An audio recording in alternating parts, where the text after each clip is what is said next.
Good afternoon. My name is Matthew Clear, and I am the Director of Traditional Worship, Music, and the Arts here at First Presbyterian Church, and it's my pleasure to welcome each of you here this afternoon. Thanks for making time in your busy schedules to be here and to support music in our community. If you'll join me in looking at your program that you have as you came in, on the back of that program we have a list of all of our donors that make our concert series possible. Some of those folks are here with us today, and to you we would like to say thank you. You make it possible to host all 9 of our concerts this year here at our church.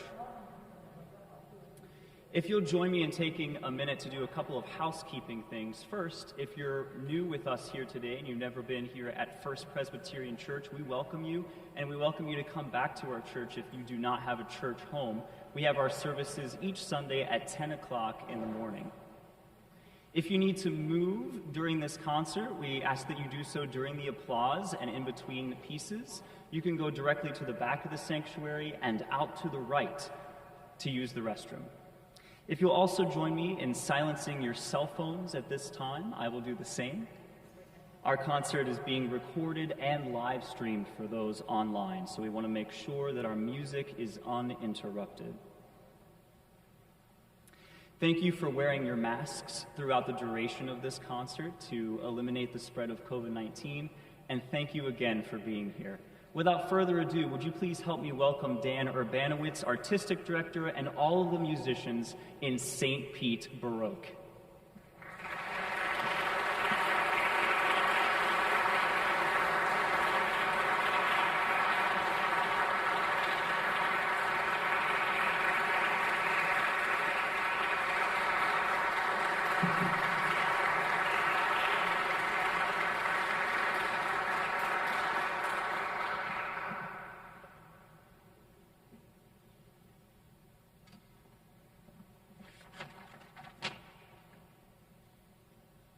Good afternoon, ladies and gentlemen. We are St. Pete Baroque, and welcome to Folies de St Pete. Special thanks to Matt Clear, Jack Rain, and First Presbyterian Church for hosting us in this beautiful space and on their wonderful fall concert series. My name is Dan Urbanowitz. I am the Artistic Director and founder of St. Pete Baroque. St. Pete Baroque began nearly a year ago as a pandemic project. There were so many ugly things happening in the world, and I thought that we could all use a little more beauty in our lives with music. And it feels great to say that this is our very first live concert. So, why start a Baroque group in particular? Well, number one, I'm crazy about Baroque music, and I'm sure you will be too by the end of the program, if you're already not a fan. There are many differences in Baroque music from the other periods of time we play in classical music. And all of those differences add up to a unique sound world that I think is worth exploring all on its own. The instruments we are using today reflect what would have been played on over 270 years ago. We are using gut strings instead of metal strings. They add a warmer sound, a richer sound. They do require a bit more tuning, as you'll come to find. We are also playing on Baroque bows, which are a little shorter and pointier than the modern bow, and this helps to play Baroque dance music with ease, and it helps emulate the vocal style of the time. The Baroque period lasted the longest in Western musical culture and spanned roughly 150 years, from 1600 to 1750. St. Pete Baroque's mission is to give new life to old masterpieces, give a voice to newly discovered works, and to bring audiences the eccentric and improvisatory nature of Baroque music.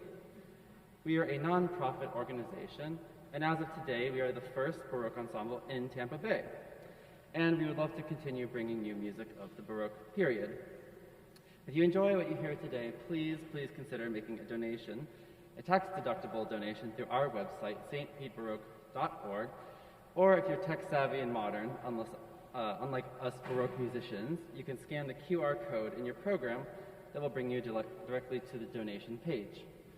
If you would like to make a donation by check, please make it out to our parent organization, Fractured Atlas, and in the memo put St. Pete Baroque, as we are a fiscally sponsored project. Additionally, there are offering plates near the entrances where you may leave a donation. It is only through your support that we can continue bringing you this kind of music. Please join us next February 20th at the Cathedral Church of St. Peter for our next program, German Baroque Masters, music of Handel, Bach, and Heinrich Bieber. Yes, Heinrich Bieber, not Justin. I owe a huge debt of gratitude to these fabulous musicians on stage here with me, without whom this concert would not be possible. Please allow me to introduce the band. We've got Sarah Shellman on Baroque violin. We've got Scott Klickstall. We've got Scott Klickstall on Baroque cello. Brent Douglas on the harpsichord, playing continuo there. And later in the program, we'll have Yuan Wang joining us also on Baroque violin. Now, a few words about our first piece before we begin. Elizabeth Jacquette de la Guerre was born in Paris in 1665 to a family of musicians and master instrument makers. Elizabeth was a child prodigy on the harpsichord, and at the age of 5, King Louis XIV took note of her unusual talent. This eventually led to her employment as a court harpsichordist in her teenage years. De la Guerre is often introduced as a woman composer, but as you will hear shortly, she transcends any category. She was highly regarded in her lifetime, and she received enduring recognition alongside the likes of Lully, Marin Murray, and Francois Couperin. Today, we will be playing for you Trio Sonata No. 4 in G minor. This piece was well ahead of its time compositionally, and it was written in 8 continuous short movements that flow one into another. This was quite an uncommon practice for the time. Another unusual feature of this piece is the lengthy and virtuosic viola da gamba solo, which may very well be the first of its kind in the chamber setting. This tells us that Elizabeth was pushing the boundaries of what was considered chamber music in France at the time, and that she was surrounded by gifted musicians who were able and more than willing to give life to her ideas. The solo will be played by Scott on cello, as we do not have a viola da gamba today. By the time of her death in 1729, de la Guerre was considered one of the great artists of her time, whose accomplishments as composer and performer merited enduring recognition. This is Trio Sonata No. 4 by Elizabeth Jacquette de la Guerre.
Italian violinist and composer Arcangelo Corelli's Opus 5 violin sonatas have remained in the mainstream repertoire of all violinists and professionals alike since their release on January 1st, 1700. Simply put, Corelli was a rock star. Corelli's sonatas were reprinted more frequently and marketed more forcibly than those of any other composer of the time. In faraway England, Roger North, who was a friend of Henry Purcell, a passionate amateur musician, and a prolific writer on music, said of Corelli's sonatas, "It is wonderful to observe what a scratching of Corelli there is everywhere.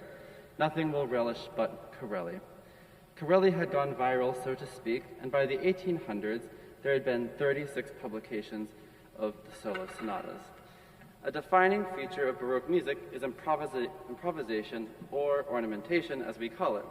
Just as in jazz, we hear a tune plainly the first time through, then there are numerous permutations of the same tune. This is something we rarely hear in classical music today, but improvisation and ornamentation were expected of the Baroque musician. Audiences would gather to hear these well-loved Corelli sonatas, but a big part of these performances were also hearing each violinist's take on the music through their ability to ornament. If the musician did not play enough ornaments, then they were considered dull and boring. But if they played too many ornaments, then they were considered self-indulgent, and what could possibly be worse? Finding that fine line between those two extremes is all part of the excitement of this kind of music. Sarah will be performing Corelli's Violin Sonata No. 9 in A major. Many of these movements have repeats, so you'll hear the music first as it was written plainly by Corelli, then you will hear Sarah's wonderfully improvised ornaments.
Carnace is an opera by Italian composer Antonio Vivaldi. Carnace had its first performance in 1727 and was well received by its immense audience. Sadly, Carnace slipped into oblivion in the last quarter of the 20th century when it emerged from obscurity. The opera tells the story of Carnaces II. Carnace, king of Pontus, has been defeated, and to avoid falling into enemy hands, he commands his wife Mary to kill her son and then herself. How dramatic! Tamiri's mother, Bernice, hates Carnace and is in cahoots with Pompey, the Roman victor, to kill him. Celinda, Carnace's sister, is taken captive by the Roman Achilles, who falls in love with her, as does Bernice's captain, Gillides. Celinda plays them off one another in an attempt to save her brother. Somehow, everything ends happily and everyone is spared.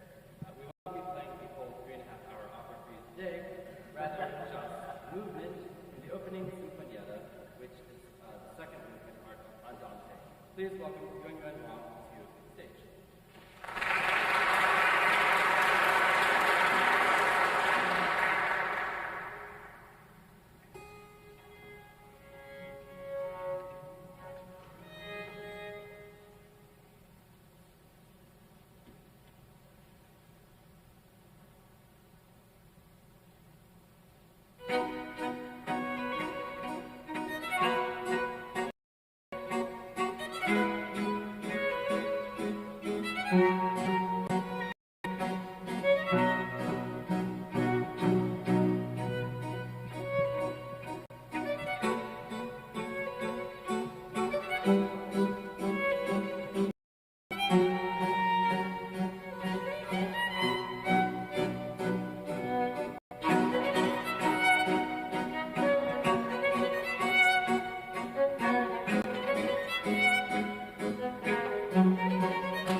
Here, one more time for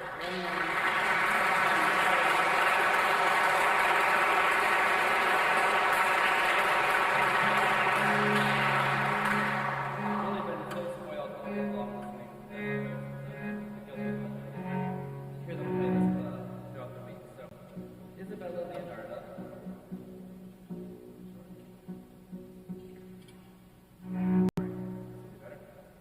Isabella Leonarda was born in 1620 near Milan, Italy, and she was one of 6 children. Leonarda lived to be 84 years old, which was quite unusual for the time. Leonarda came from a prominent Novarese family, which included church officials, civic officials, and knights. Isabella entered the Collegio di Saint Orsola, an Ursuline convent, at the age of 16. Eventually, she held the position of Mother Superior. She did not start composing until she was 50 years of age, which is fairly late. By the age of 80, she had written 20 books of music, including solo motets, sacred concertos for 2 to 4 voices, litanies, and music for vespers. Leonarda was a highly regarded composer in her home city, but sadly her music was apparently little known in other parts of Italy. It is incredibly rare to have women composers of the Baroque period, and it has truly been a pleasure getting to know both the music of Elizabeth Jacquet de la Guerre and Leonarda. So Violin Sonata Duodecima, which I will play shortly for you here, was composed in 1693, which was 107 years before that of the Corelli Sonata we just heard. I have chosen to play this piece on the viola d'amore instead of the violin. The first movement of this piece has a lot of Middle Eastern flair, you could say, and the viola d'amore is an Italian instrument that was inspired by a Middle Eastern instrument. I've got it here with me. So it's not quite like the violin. So what exactly is the viola d'amore? It was developed in Italy in the mid-17th century. This instrument is different from the violin in that it has 7 playing strings and 7 resonating sympathetic strings. So on top we've got D, A, F, D, A, D, A. So kind of an open tuning. And then underneath is a set of resonating strings. So it adds this kind of interesting effect to it there. So this instrument was inspired by Middle Eastern instruments such as the sarangi and the sitar. And if you get a close look at the instrument, you can see that there's a play on words. It had such a sweet and lovely sound that the said it should be called the viol of love, viola d'amore, and adorned on top of it is usually a cherub that's blindfolded, because the sentiment at the time was that love is blind. But down here, you notice the openings are a little different. A violin has an F hole, and this is 2 sabers of Islam, and so the influence came from the Moors, M-O-O-R, so it was also thought that it was called the viola d'amore. So instead of choosing one or the other, most Italian instrument makers embrace this play on words, so you have the viola d'amore and the viola d'amore. This is Violin Sonata Duodecima by Isabella Leonarda.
It's hard to believe she was a nun, right? When Vivaldi worked in Venice, the cello sonata had just become a popular genre. Benedetto Marcello had composed 6 cello sonatas in a similar style shortly before Vivaldi. Vivaldi wrote at least 10 cello sonatas between 1720 and 1730. Sadly, only 9 are in existence today. Sonata number 9, which you will hear today, is unlike any piece by Vivaldi that I have ever heard.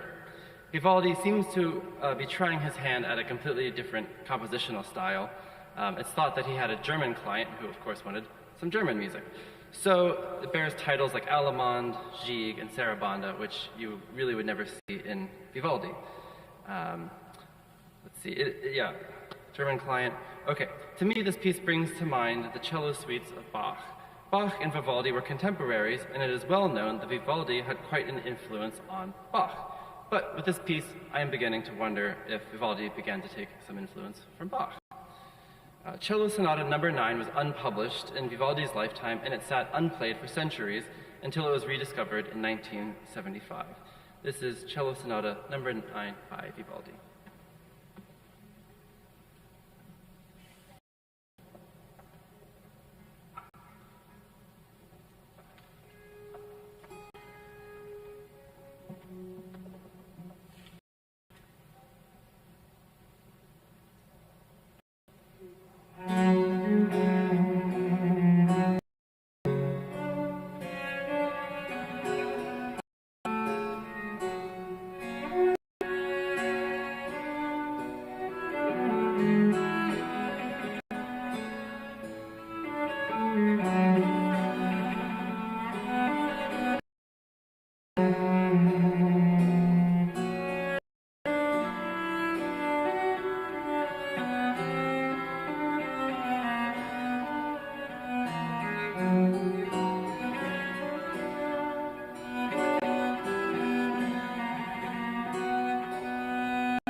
Well, we're finally at the end of our program here. It's been very fun playing for you all today.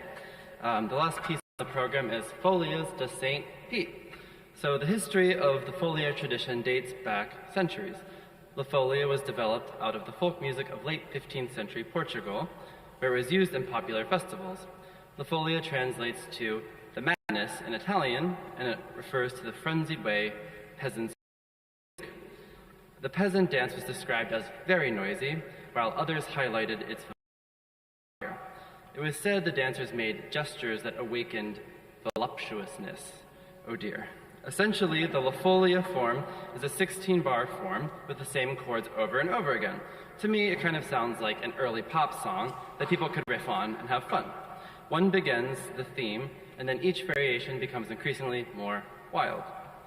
La Folia became so popular that between 1670 and 1700 alone, pieces borrowing La Folia were printed everywhere from Zaragoza to Berlin to Oxford.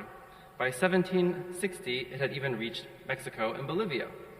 Musicians themselves were just as enthusiastic. Nearly every Baroque composer tried their hand at writing their own La Folia variations. While the decline of Baroque music dulled some of its glamour, the theme survived through the 19th century, even making its way into the second movement of Beethoven's Symphony No. 5, measure 166 for those of you who are keeping track. Additionally, Berlioz, Brahms, Liszt, and Rachmaninoff all used the theme. So why is this piece that we were playing for you today called Folies de St Pete?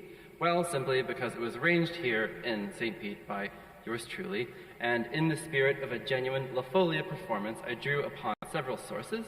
I put together variations by Vivaldi, Marin Marais, and one recently discovered anonymous manuscript from the Gertberg Monastery in Lower Austria. I also wrote 4 of the variations myself.